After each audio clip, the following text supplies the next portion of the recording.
we've also recently partnered with GM Growth Hub. So we've got Kelly and Clare, who's our special guest today. So nice segue into introducing Clare. Hello. Hello. And thanks so much for inviting me today. It's really Thank you for coming.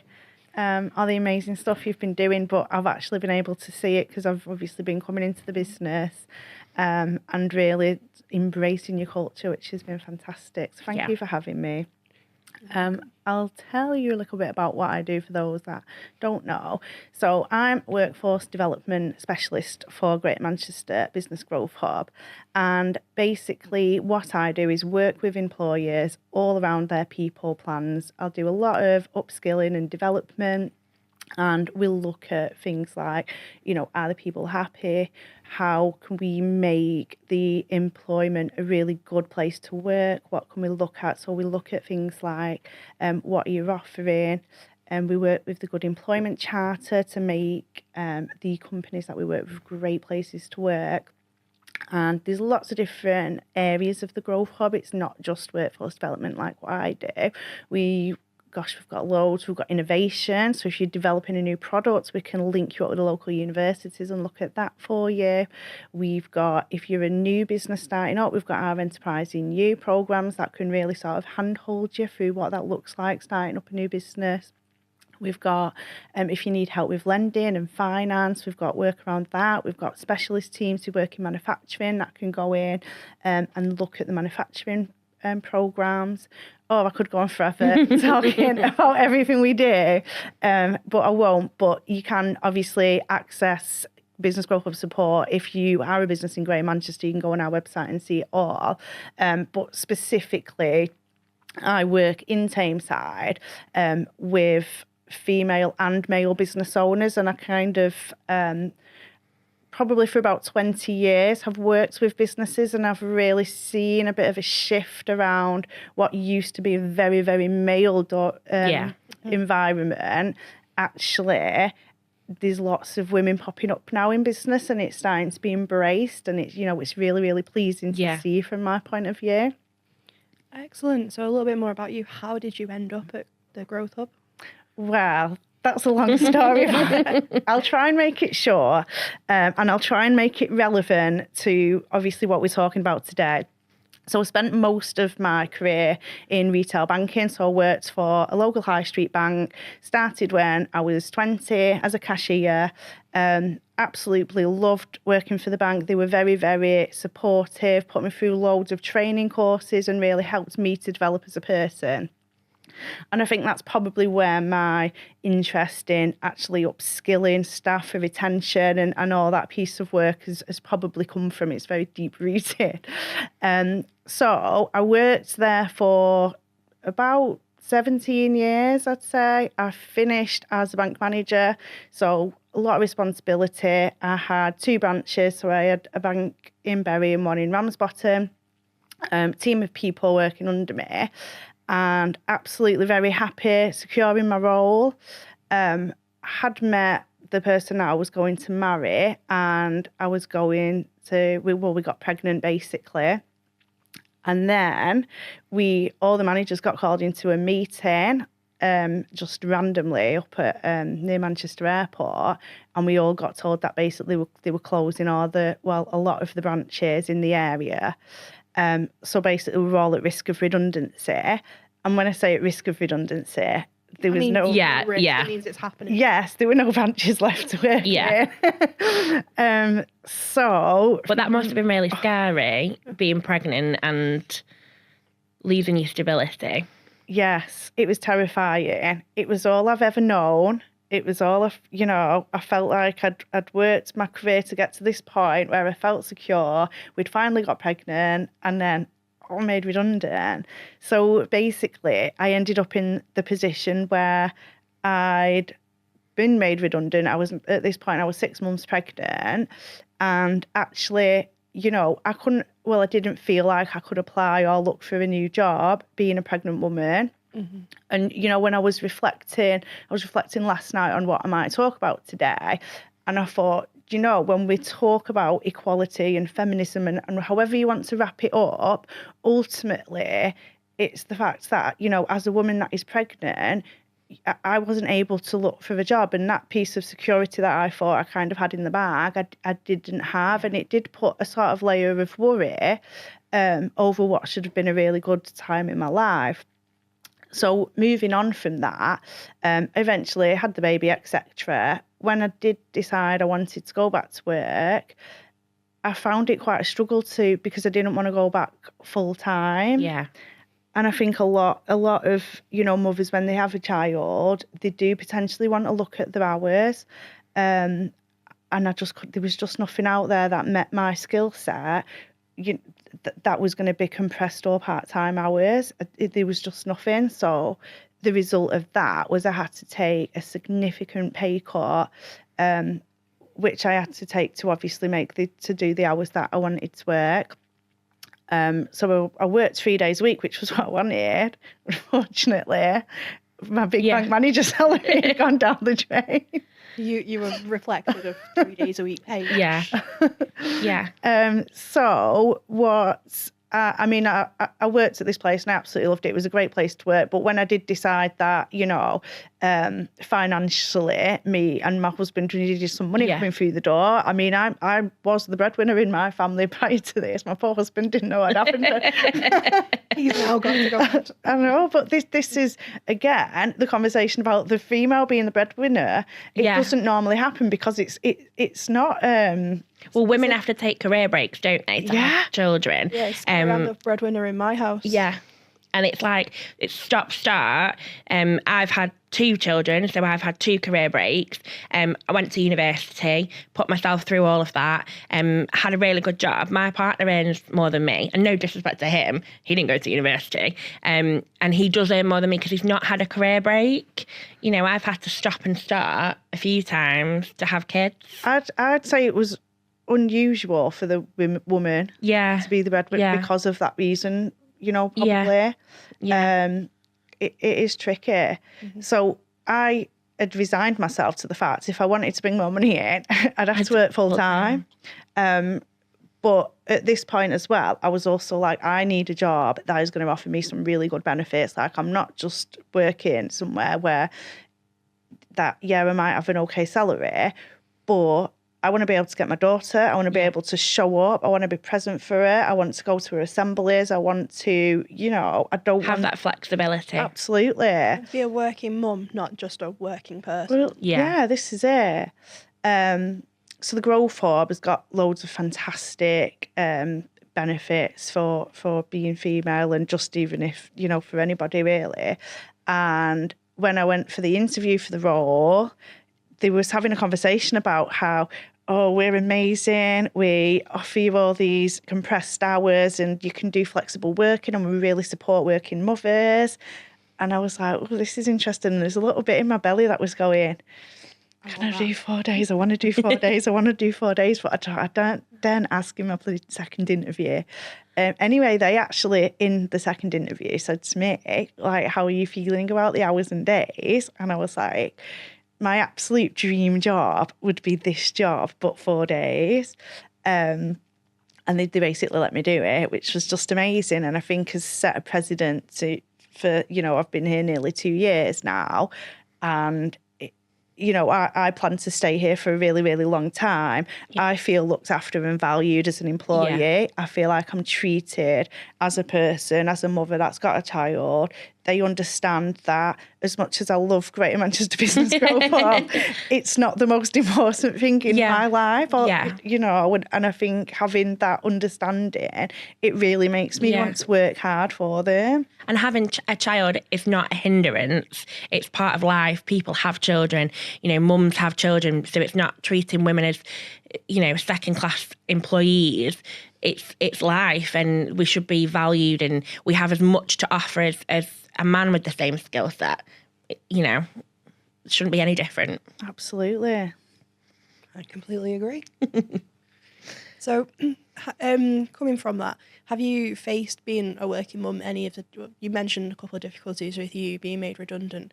How have Growth Hub helped with those difficulties? So, they're just amazing. I know if I need to be off with Lily, I can just plan it. I don't have to ask anybody. I just work my diary around it. As you know, I do 30 hours a week. As long as I've done 30 hours, that's absolutely fine. So, you know, yesterday what was it I had yesterday? Some assembly about the monsters, about different anxiety monsters and things. Like inside out. I know, just I don't know. We have to go to these things. I clearly didn't listen, did I? It was the assembly, but you know, the fact that I can do that means so much to me to be able to. We've got EDI groups at the Growth Hub. I'm part of the health and wellbeing one. There's a ladies one that you can obviously attend. And what I like about it is when the onboarding process happens at the Growth Company, you're encouraged to join these groups. You're told about the different benefits, and it's not. Some companies I've worked for, they've had these awesome benefits that they like to shout about when they're recruiting, but actually when you're within the company, it's kind of frowned upon. If you access them. Yeah. To use the benefits. So I'm talking things like your volunteer days. So when I was pregnant, it was written into the contract that if you had pregnancy classes and things like that, you could go to them within work's time. But it's actually frowned upon if you do that. Yeah. You know, there's just no point having that policy in place, and something's going wrong because someone up here is saying, this is what I want to happen. I've got a social compass, and I want this to happen for my employees. And somewhere in middle management or something's going wrong. It's a bit of a box ticking exercise. Yeah. Because you need these policies for your ESG, your corporate social responsibility. You need the policies here. There's just... Yeah. Unless there's an accountability culture, nobody's checking. It's up to you to check, and it's up to your employees to... But you won't get a good retention of staff. Mm-hmm. People will just go... Well, this is it. Yeah. And I think it's up to us to speak out about it, isn't it? You know, when I look back, and sometimes, you know, when I was younger, things probably happened that wasn't the right thing to happen, and I never spoke up about it. And I think, you know, I've got a 4-year-old daughter. I want her to grow up in a world where she can be equal and she can call things out if, you know, she doesn't think that they're right. Yeah. I think we have a responsibility, especially those of us that have like daughters, but to have sons as well, to just show them that we can do anything and that girls can be anything. And my partner's a tarmacker, and my 8-year-old wants to be a tarmacker. And if that's what she wants to do, like, go for it, because, you know, Fully of the impression that any future child I have will not want my career. They will want my partner's. Yeah. He works with motorbikes. Oh, yeah. That's far more cool than any of us. I know, yeah. What do you do? I make the internet work. Well, that's a motorbike. Yeah. He's got such a cool career. But yeah, no, I think we have a massive responsibility to show our daughters especially that we can work, we can enjoy work, that we can be equal to men, bring in just financially equal to men, and that we can do whatever we want to do career-wise. Absolutely. So I was looking at yesterday at the Growth Hub's women's policies and everything to see if they could sort of give me anything else of value to say today. So they obviously publish online the gender pay gap and all the rest of it, which I think is a massive important thing and something that I think needs to happen.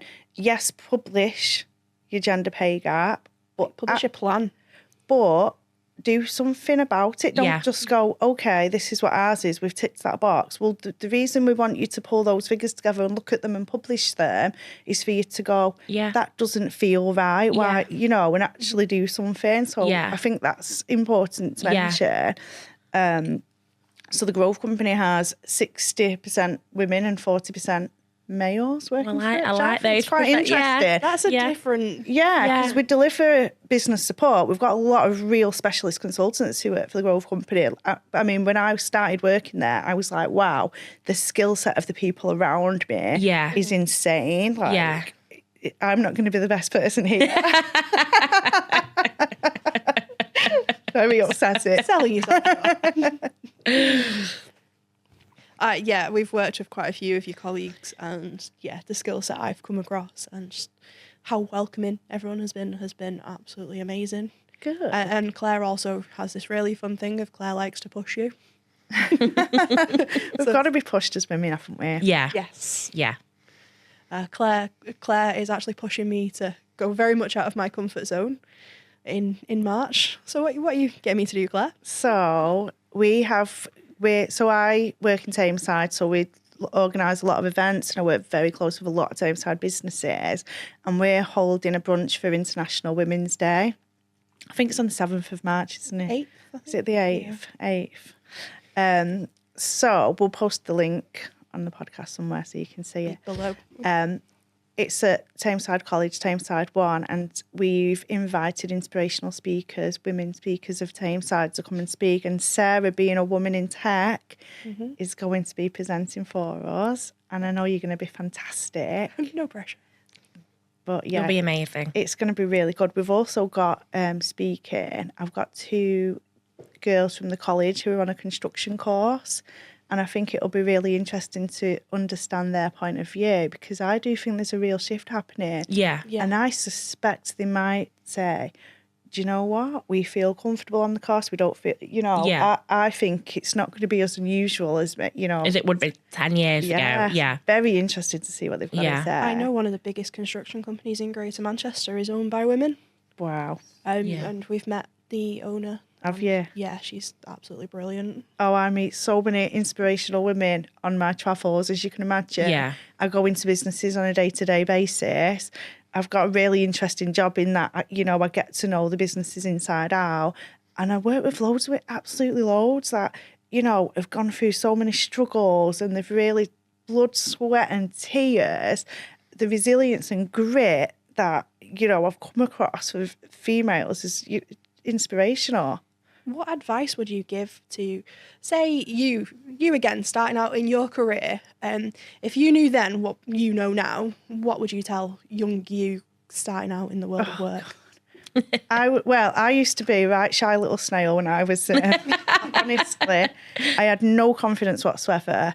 And in fact, I only got a bit more confident because at the bank, they used to do a lot of these little training courses where you'd have to stand up and present, or you'd be the scribe and you'd write what our ideas were. Well, I'm dyslexic, so the pain of me having to be the scribe and having to stand up and spell basic words wrong or make the letters become backwards was so uncomfortable, embarrassing for me. I'd volunteer to be the presenter, do that, even though that was also toe curling. But for me, I could present and I'd have a shaky voice and my knees might be a bit, but it'd be less embarrassing than not being able to spell or spelling very, very basic words wrong. Back then, I didn't want to tell anybody I was dyslexic. I felt ashamed and like I was a bit dumb. I'd go back to myself and say,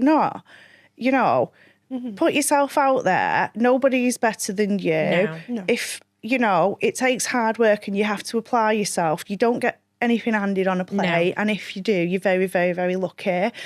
And you are going to, things are going to happen in life. And, I didn't expect, I was quite late to be a mother. I didn't expect when I finally, found the person I wanted to spend my life with and have a baby, that the rug was going to be pulled under me in respect of the career I'd worked so hard for.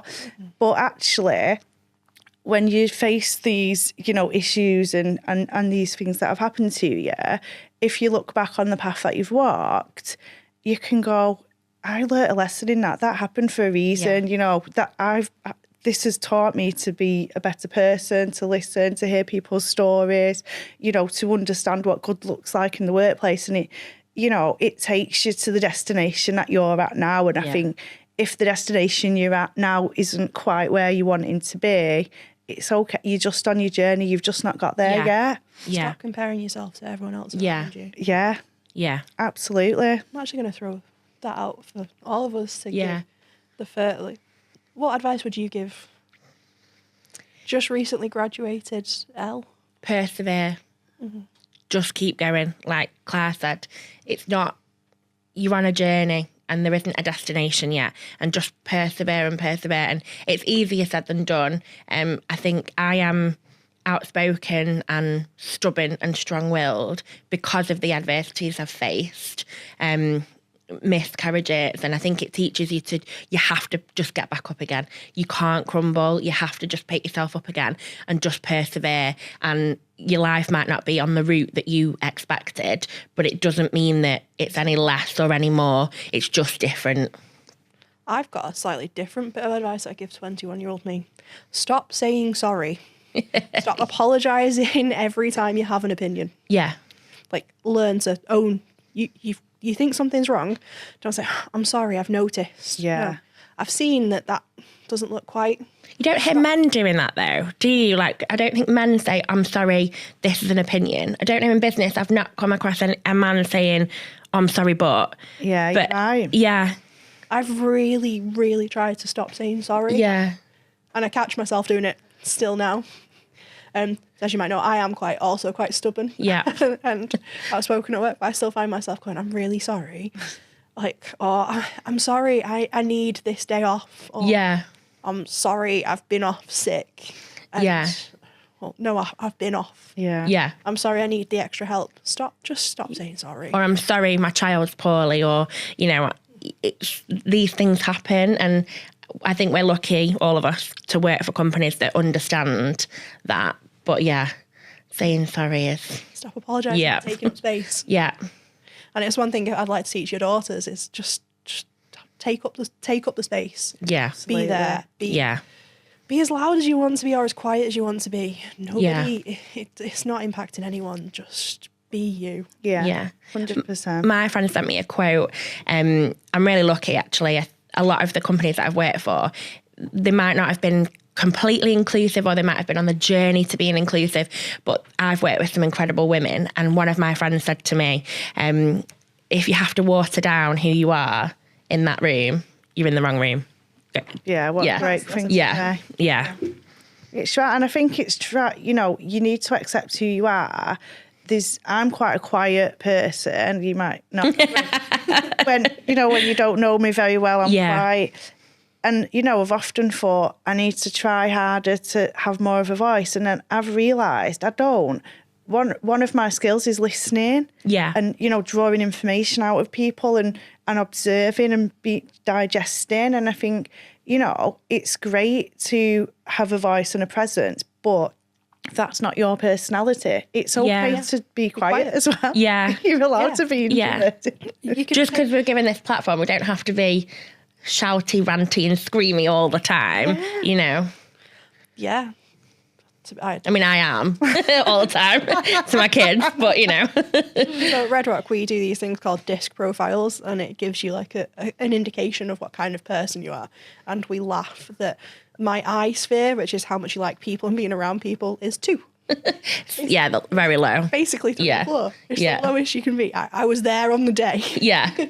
But it makes you, it does make you giggle. Because you think I like people. Well, when I first met you, I thought you were a people's person. now you know me. Yeah. Yeah. So when you invite me to sit next to you, I'm on it. Yeah. Yeah. It's not very often. Don't get used to it. No. But yeah, well, thank you for sharing that, and thank you for inspiring